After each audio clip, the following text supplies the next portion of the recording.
Na semana passada, nós falamos sobre a exortação à alegria. Filipenses, a carta de Paulo Filipenses. Exortação à alegria. E eu expliquei para vocês que Paulo não tinha nenhum problema de voltar novamente a esse tema. Ele já vinha falando algumas vezes sobre esse tema. Para ele, a gente viu que não era nada enfadonho, nem tedioso, e, portanto, ele jamais se sentia cansado, nem preguiçoso para lembrar aos irmãos quantas vezes fosse necessário a centralidade dessa carta, o tema central dessa carta, que é a alegria. E ele falou dessa vez, que nós vimos na semana passada, sobre o alegrai-vos no Senhor. E vimos que foi um conselho que abria uma sequência de imperativos. E ele mostrou que esse conselho ele está baseando a nossa alegria em Cristo Jesus. A gente deve manter nosso regozijo e alegria na pessoa de Jesus Cristo. E isso não provocaria em nós nenhum tipo de fato de abatimento, nem tristeza ou aflição que qualquer servo estivesse vivendo. Pelo contrário, entre muitas verdades que nós pudemos ver no sermão passado, alegrai-vos do Senhor, evoca para o coração dos servos de Cristo fortaleza na fé, segurança doutrinária, dentre tantas coisas, né? Fortaleza na fé, segurança doutrinária, estabilidade espiritual contra o erro e proteção contra os falsos mestres. Eu falei isso aqui no finalzinho da mensagem já, no sermão passado. E hoje nós veremos, eu disse a vocês que a gente na semana seguinte iria perceber a exortação aqui quanto ao perigo dos falsos mestres. Então vamos ao capítulo 3, verso 2 ao verso 3. O tema é exortação quanto ao perigo dos falsos mestres. Na semana passada foi exortação ou encorajamento à alegria. E agora com relação aos falsos mestres.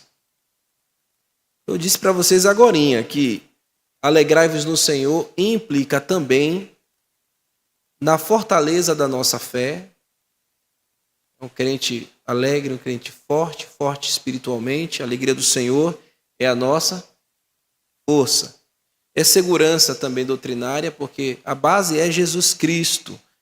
Então nos dá estabilidade espiritual contra o erro, contra o engano dos falsos mestres. Bom? Então, com alegria, nós precisamos saber identificar se estamos de fronte de falsos mestres. Isso é importante, meus irmãos, porque o mundo que a gente vive hoje, o que mais tem em enxurrada são falsos mestres. São muitos comunicadores.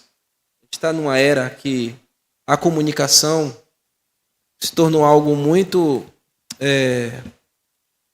polarizado, sim, é polarizado, mas é um acesso, uma facilidade muito grande de você expor suas ideias. E essas ideias chegar para as pessoas como se fossem verdades absolutas. As pessoas não têm, muitas dessas pessoas não têm critério, nenhum apego com a verdade que nós cremos. E elas vão comunicando as suas falácias e as pessoas vão tomando essas coisas como verdade. Então, é importante, com alegria, a gente saber identificar quando a gente está diante desses falsos mestres. Paulo vai começar, então, essa exortação no verso 2, falando assim. Ele vai chamar a atenção dos irmãos quanto àquilo que parece ser. É o que parece ser, mas não é. Então, o falso mestre parece ser um mestre que comunica a sabedoria. Mas nem tudo que reluz é ouro, né? Nem todo mundo que está atrás de um púlpito ou atrás de um palco, sobre um palco, atrás de um púlpito, ou de uma oportunidade atrás de um microfone, ele nem sempre é uma pessoa que está aliado com a verdade para comunicar a uma audiência. Mas tem hoje no mundo aí, são púlpitos assim, e atrás deles, muita gente falsa. Então, ele chama a igreja a olhar para o que aparenta ser. Né? E ele vai falar de uma maneira muito dura, viu? Olha o que ele chama aqui, esses falsos mestres. Acautelai-vos dos cães. Né? Então ele não começa de uma maneira amistosa, não. Que às vezes as pessoas, assim, muita gente, em nome do politicamente correto, acha que não se deve falar contra os falsos pregadores. Mas Paulo já vem com os 2 pés na porta, chama logo de cachorro. É pior que cachorro, chama de cães, e a gente vai ver isso aqui logo em frente. Acautelai-vos de que mais? Dos maus obreiros.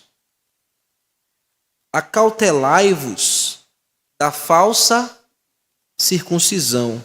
Vamos aqui ver esse primeiro verso, ou o verso 2. Depois a gente caminha para o verso 3. A gente vai ficar somente no verso 2 e 3 essa noite, pensando nessa exortação aqui do perigo aos falsos mestres. Então você não se dá conta, mas você pode, nessa época digital que a gente vive, meus irmãos, é muito natural a gente acordar logo pela manhã e ir lá nas redes sociais. É muito natural. Né? Acorda pela manhã, vai nas redes sociais e muitas vezes você recebe um vídeo, um recorte, alguma coisa, de alguma pessoa que está falando alguma coisa lá e você toma aquilo ali como uma direção para o seu dia. Muita gente faz isso. Pega aquele recorte, pega aquele vídeo e toma aquilo ali com uma direção para o seu dia. E eu estou falando isso aqui mais no sentido religioso mesmo. Muitos irmãos que, ao invés de abrir as escrituras e a Bíblia, vai logo na rede social para ver como é que foi, o que tem de novidade aí na rede social. Aí vai lá, são várias, né? São muitas. Muitos irmãos bem ativos nas redes sociais. E aí vai, compartilha isso, compartilha aquilo outro. E às vezes está compartilhando uma coisa que não tem nada, não faz sentido biblicamente, mas está sendo instruído, orientado por um falso mestre muitas vezes. Irmãos, Paulo começa aqui com o verbo grego imperativo. E esse verbo se repete 3 vezes aqui. Qual é esse verbo? Repetindo 3 vezes aqui. Acautelai-vos.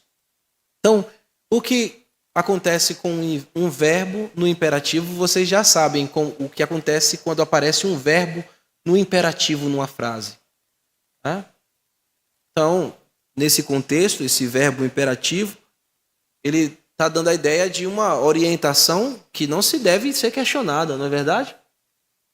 Deve-se observar aquilo que o verbo está exigindo. O verbo é uma ação que a gente deve exercer, aqui, que deve exercer, e a gente não pode questionar essa ordem aqui que está sendo dada. Obrigado, mas está bom. Esse verbo está no imperativo, vocês já sabem. Então, é uma ordem que Deus nos dá, não pode ser questionada, a gente deve seguir toda a igreja. Tá bom? Agora, ele vem também em uma condição de segunda pessoa. Segunda pessoa, o que é a segunda pessoa no plural?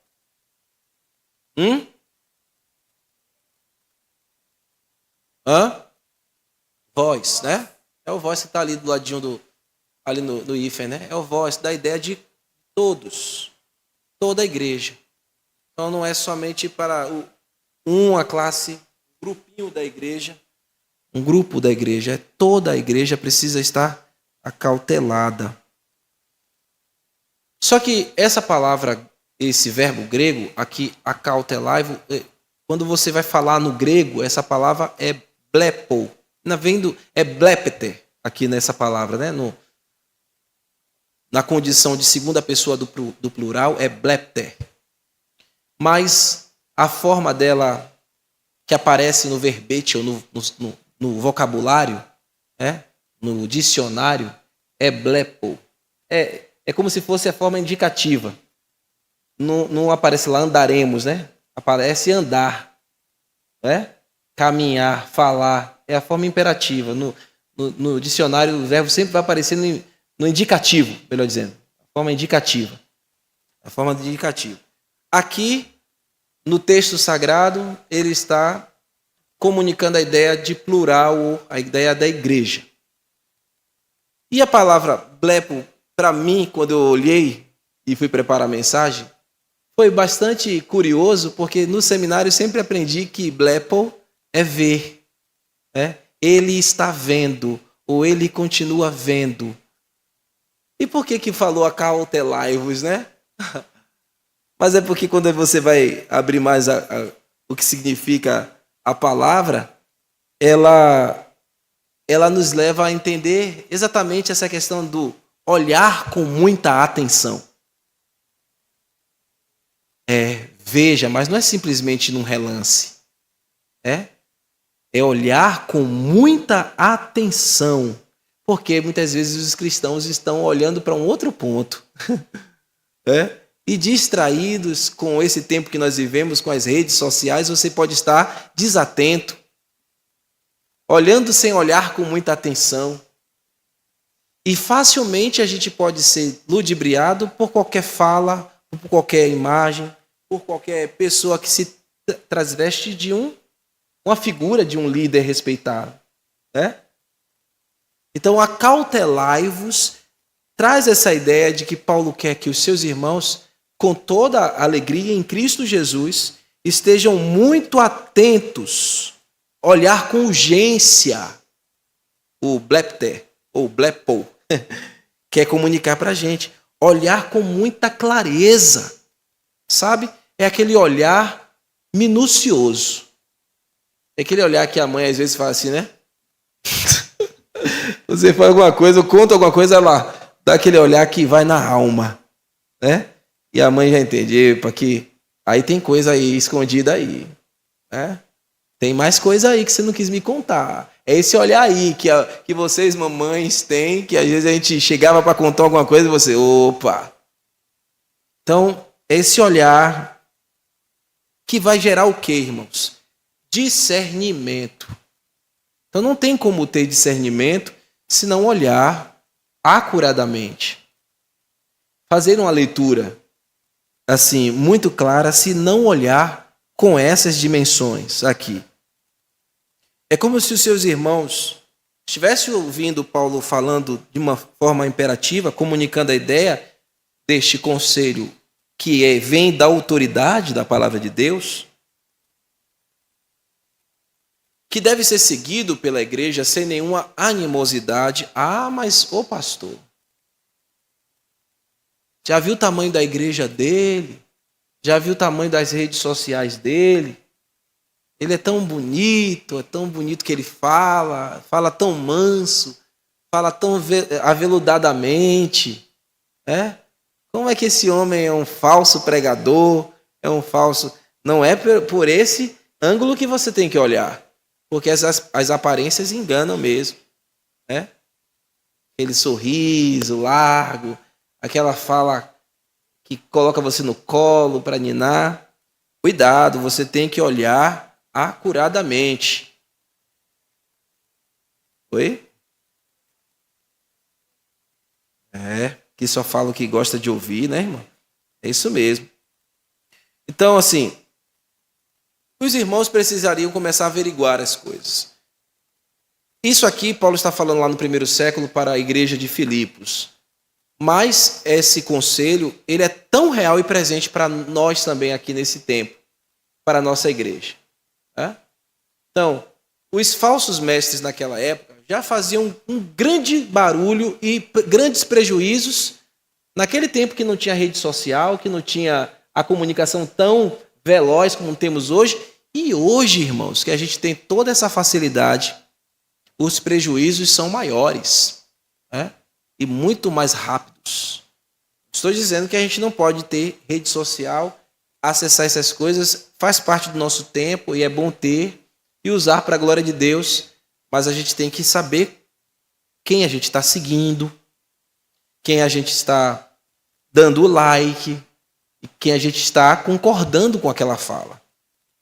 Então, às vezes a gente está olhando para um ponto, mas a gente não está olhando de uma forma que a gente tenha discernimento e fundamento de onde vem aquela fala, de onde vem aquela ideia que aquela pessoa está comunicando. Então, a gente precisa ter isso muito claro diante de nós. Paulo está chamando a igreja aqui no acautelai-vos para ter cuidado, ter atenção de olhar com discernimento o comportamento e o ensino. Como agem e o que ensina. Então, uma coisa e outra. Então, ensina, mas vive o que ensina. Se ensina a verdade, mas vive a verdade. Ou apenas tem um comportamento piedoso, mas e também seu ensino não tem nada compatível com a verdade bíblica. Então, a gente tem que olhar o comportamento e olhar o ensino. A gente tem que pesar isso. Como se comporta, com o que ensina. Paulo está chamando a igreja para olhar isso. Agora eu vou olhar com vocês aqui cada um desses acautelai-vos. Primeiro ele falou, o primeiro imperativo, ele usou 3 imperativos, chamando a atenção para os irmãos olharem com cuidado, para que eles possam chegar ao discernimento. Ao discernimento. Olhar acuradamente. Quem aqui? Os falsos mestres, tá bom? Mas aí ele vai falar esse imperativo em 3 dimensões, ou em 3 formas, podemos dizer assim, para esse mesmo personagem, ou esses mesmos personagens que são os falsos mestres. E ele primeiro chama de cães. Acautelai-vos dos cães. Por que cães? No primeiro século, era muito comum nas cidades, todas as cidades, muitos cachorros ou cães perambularem. Não tinha carrocinha para pegar cachorro. Então eles perambulavam em ruas, nas ruas. E a imagem não é de um cãozinho domesticado, como eu tenho lá o Oliver, como o Isaac tem, é Safira, quem mais? Safira aí? Da Lu, né? Vocês têm seus pets, não tem problema nenhum de ter, né? É bom, é legal. Mas os cães que Paulo está falando aí, não é esse que a gente dá banho, que a gente cuida, que é doméstico, que a gente bota uma gravatinha, que a gente bota uma coleira e vai para a rua passear. Não é isso, não. Ele está falando aqui de animais asquerosos. Eram esses tipos de cães que se multiplicavam nas ruas. Eles eram violentos, assim, bravos, né? Eles eram animais que carregavam bicheiras, todo tipo de enfermidade, como eram carrapentos, eram animais que tinham todo tipo de doenças que também eram transmissíveis. É essa imagem que Paulo está conectando ao falso líder. Eles são como cães que carregam todas essas coisas sobre si. Eles vivem perambulando, são como animais asquerosos. Às vezes não parece por fora, mas por dentro são assim. São como animais asquerosos, sujos, como eu falei, carrapentos, selvagens, incontroláveis.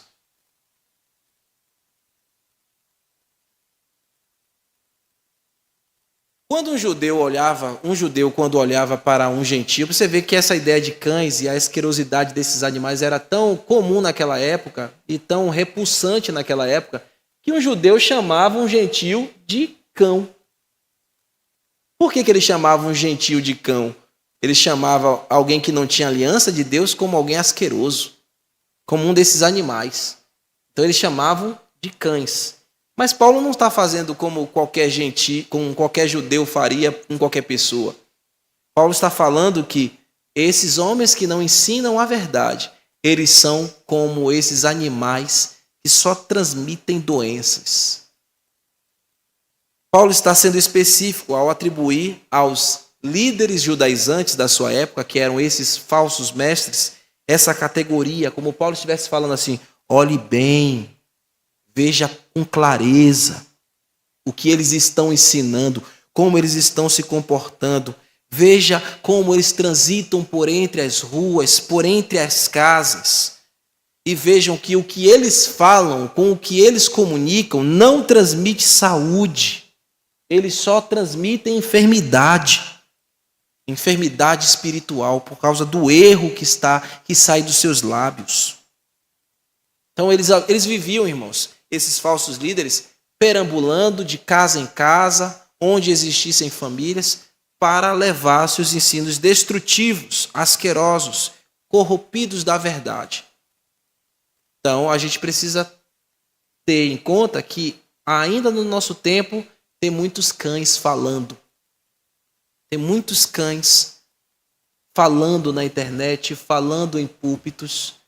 Eles estão em diversos pontos, em diversas esquinas, falando e pulverizando a enfermidade do falso ensino. E se a gente não tiver clareza, cautela, esses cães vão nos morder e transmitir suas doenças. Eles vão transmitir o que eles carregam. Qual é outra coisa que Paulo chama os irmãos a cautelar sobre esses falsos líderes? Ele chama eles de o quê?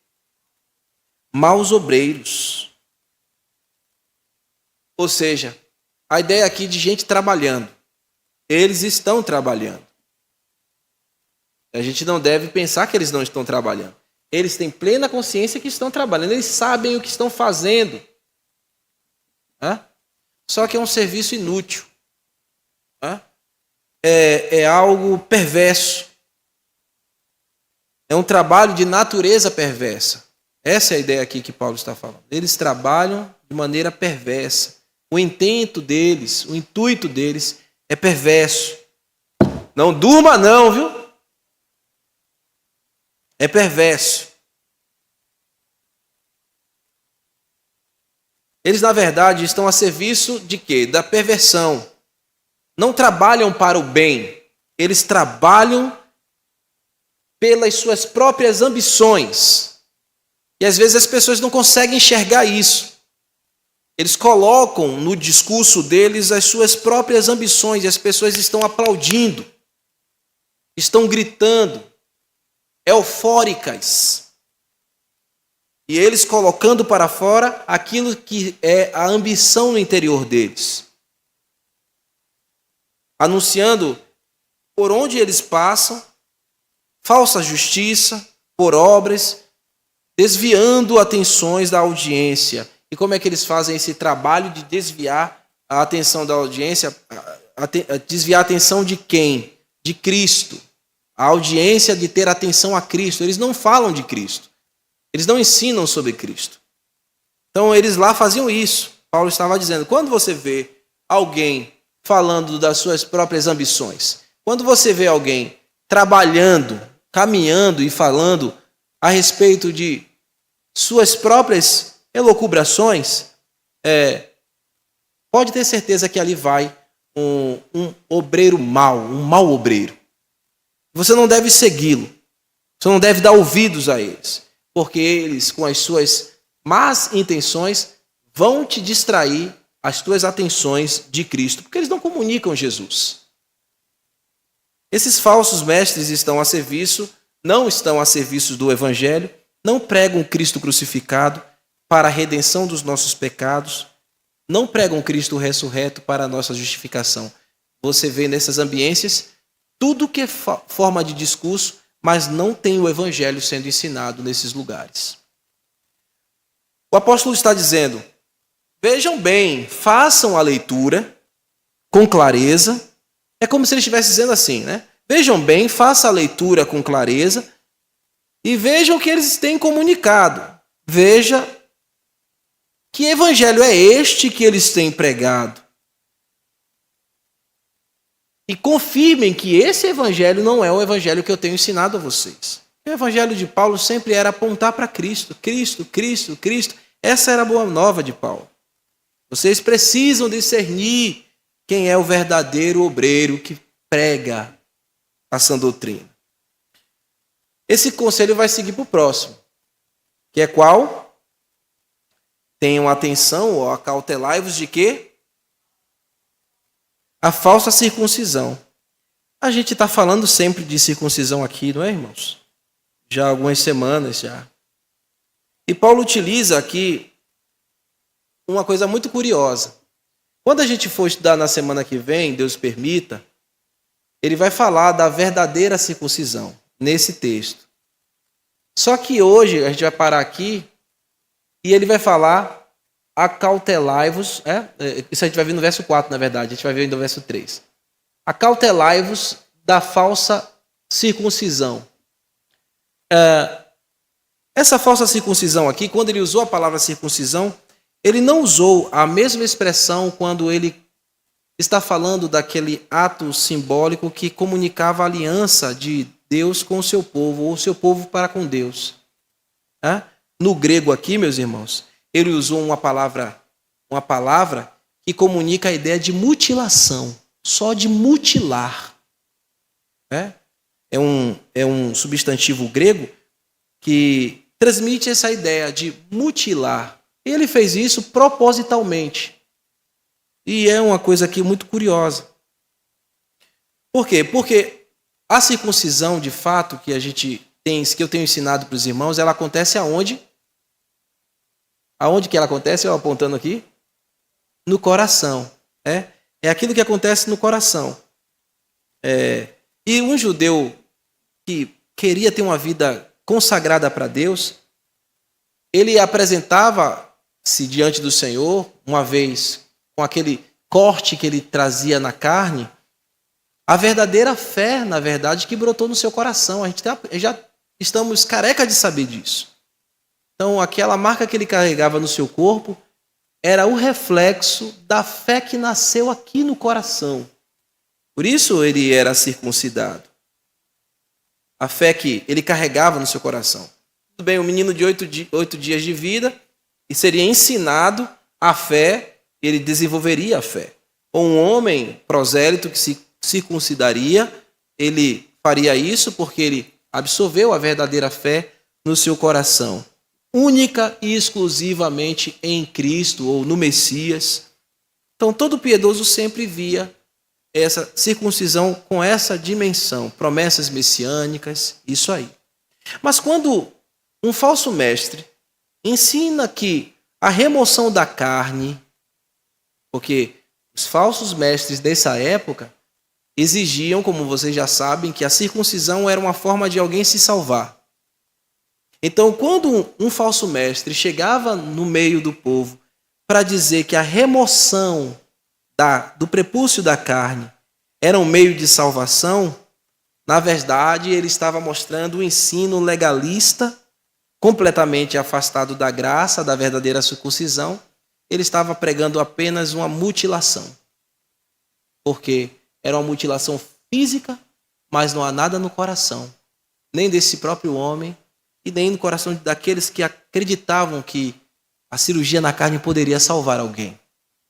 O que Paulo quer comunicar para os seus irmãos é que mestres que ensinam que a salvação vem por obras, e por meio disso eles dizem que Cristo é insuficiente, ou seja, você precisa fazer isso, você precisa fazer aquilo, como eles diziam, precisa se circuncidar para ser salvo.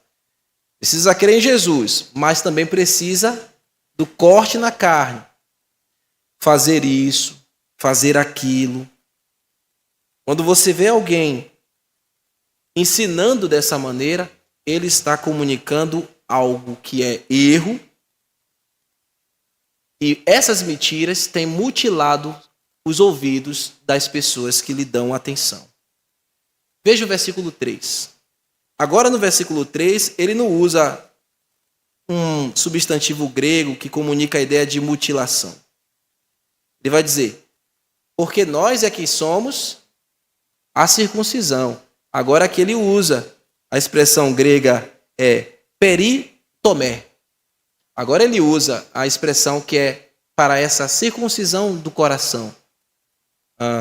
Esse nós aqui é a igreja, nós que cremos em Jesus, nós que somos piedosos, cremos no Senhor Jesus, nós somos a verdadeira circuncisão. Não é esses homens que ensinam o erro, a mentira.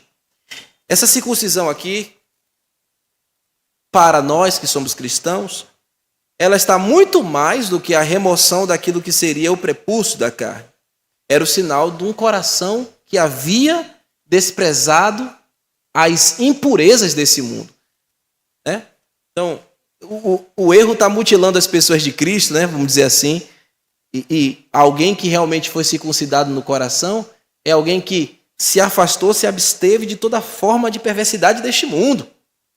Tá? Então, nós é que somos a verdadeira circuncisão. O Senhor operou no nosso coração pela sua verdade e o nosso coração pertence a Deus, não mais as impurezas, não mais as coisas desse mundo. Ele nos separou dessas coisas, ele nos trouxe para ele. E agora o nosso viver como cristãos é um viver dedicado, sustentado nas promessas de Deus, Cristo que é o nosso libertador. E no contexto de igreja, isso simboliza o quê? Para nós, fé unicamente em Jesus. Aqueles que são da circuncisão somente da carne, eles estão dizendo que existem coisas que você deve fazer para que você possa obter a salvação. Nós que somos da circuncisão do coração, nós dizemos que Cristo é suficiente. Somente Cristo é suficiente. Nós ensinamos isso. Somente Cristo é suficiente para transformar o coração de alguém. O que ele estava falando aqui para todos é: exerçam a fé exclusivamente em Cristo e carregue a verdadeira marca no coração de um coração que foi transformado pela ação do Espírito Santo. Por isso que ele vai dizer, nós que adoramos ao Espírito, ou nós que adoramos a Deus no Espírito. Esse nós que adoramos a Deus no Espírito, se você ler aí rapidamente, você vai pensar que é quem aí? Esse Espírito? Está acompanhando não, irmãos?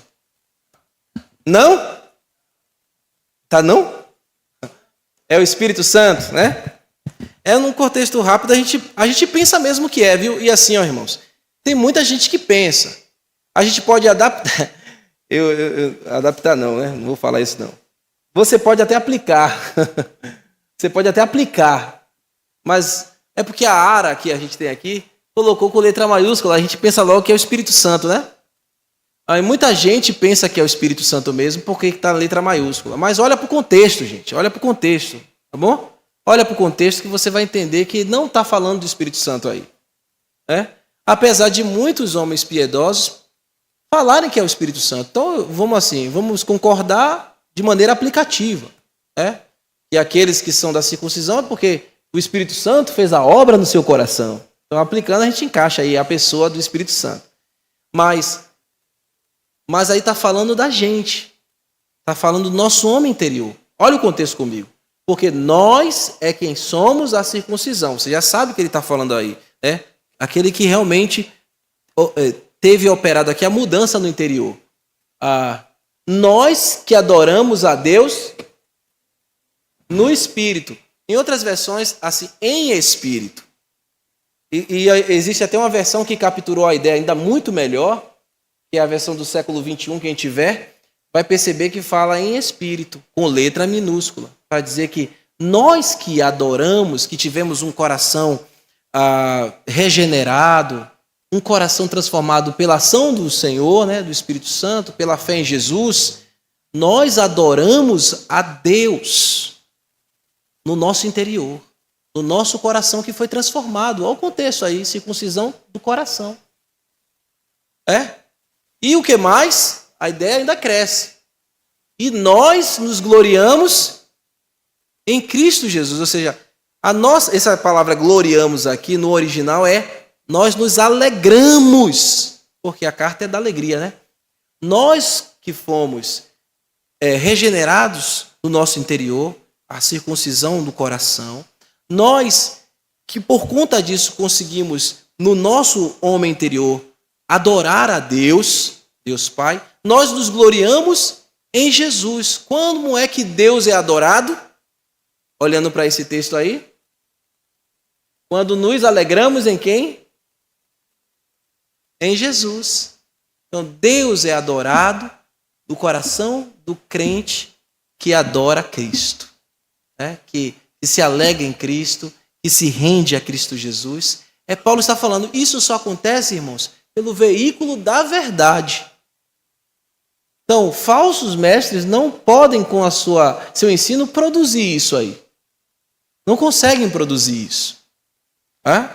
Por isso que Paulo está dizendo, olhem com cautela, olhem com atenção. Porque nós, que Deus agiu e fez essa obra verdadeiramente no nosso coração por causa da verdade, assim a gente pode adorar a Deus como em espírito e em verdade, né? A gente pode glorificar o Pai, nos gloriando em Cristo Jesus, nos alegrando em Jesus. Então você vê aí que ele fez um jogo com a palavra de circuncisão, né? A circuncisão que é uma mutilação apenas inútil, de um trabalhador inútil, e essa aqui que é verdadeira obra no coração, no nosso interior, que mostra que nós pertencemos realmente a Jesus Cristo. Deixa eu terminar aqui com você, só lembrando a vocês uma coisa a mais.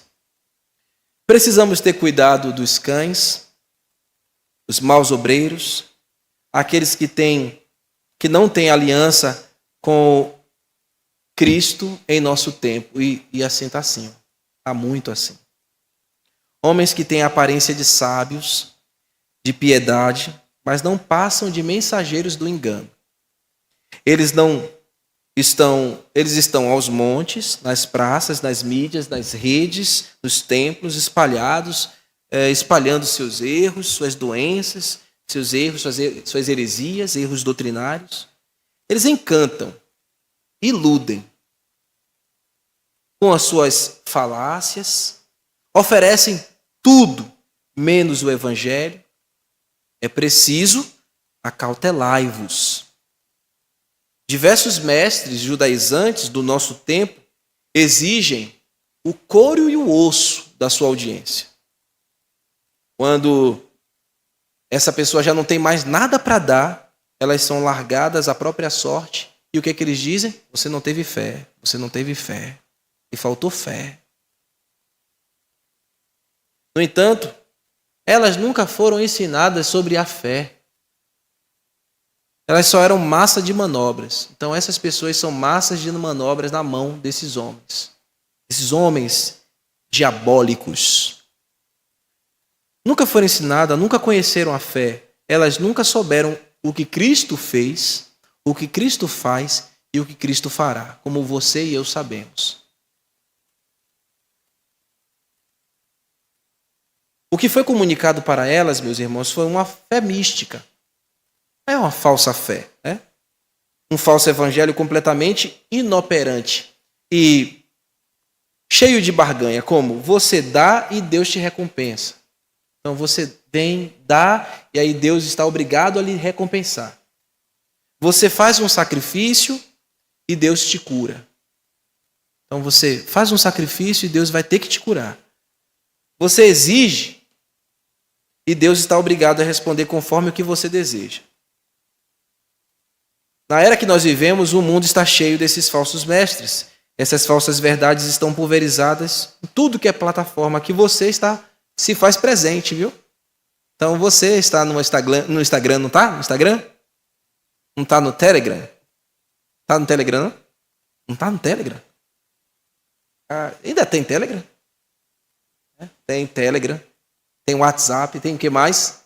TikTok. Né? Tem um bocado aí. E você está lá. E eles lá estão também. Cuidado. Eles estão ali com as suas autoafirmações, prometendo autoajuda, prometendo para vocês caminhos de vitória, prometendo para você bom êxito. Onde quer que você colocar sua mão, onde você colocar a planta dos seus pés, vai prosperar. Eles estão dizendo isso o tempo inteiro. Então, acautelai-vos, acautelai-vos, acautelai-vos, porque a verdade do Evangelho não consiste em nada do que eles estão dizendo.